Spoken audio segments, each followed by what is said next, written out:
Government girls primary school pump house colony की building खस्ता हाली का शिकार। मजीद जानते हैं मोहम्मद अली मलाक की इस रिपोर्ट में। Government girls primary school pump house colony की बिल्डिंग खस्ता हाली का शिकार। तफसीलात के मुताबिक government girls primary school pump house colony की बिल्डिंग की खस्ता हाली की वजह से बच्चे खुले आसमान तले तालीम हासिल करने पर मजबूर। स्कूल में 4 मुस्तकिल टीचर और 111 रजिस्टर्ड बच्चे हैं। पिछले 4 महीनों से खुले आसमान तले तालीम हासिल कर रहे हैं। आइए मजीद जानते हैं नसाज़ा का क्या कहना है। वालों से भी राब्ता हुआ है। वाटर बोर्ड वालों ने पहले हमें बराबर में बंगला था वो दिया था यही सब का। उसके बाद जो है फिर हम इधर आ गए कि हमारे स्कूल की इमारत का कोई इशू ही नहीं था, कोई तामीर ही नहीं हो रही थी। हमने कहा चलें शायद बच्चे बैठेंगे तो शायद गवर्नमेंट को ख्याल आ जाए।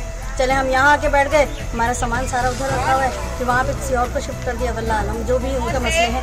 बहरहाल अब हम ये कह रहे हैं कि हमें बच्चों के लिए मुतबादिल जगह दी जाए जब तक हमारे स्कूल की इमारत बने। जी नाज़रीन, मजीद इनका कहना था कि आए दिन क्लासरूम की छत के बड़े बड़े पलस्तर गिरने से स्कूल में पढ़ने वाले बच्चों में खौफ हरास पाया जाता है। स्कूल के टीचरों ने वजीर तालीम और आला हुकाम से मुतालबा किया है कि जल्द से जल्द स्कूल की इमारत का काम शुरू करवाया जाए ताकि स्कूल के बच्चे और असातिज़ा स्कूल में तालीम हासिल कर सकें। कैमरा टीम के साथ मोहम्मद अली मलाक, राज न्यूज़, घारो।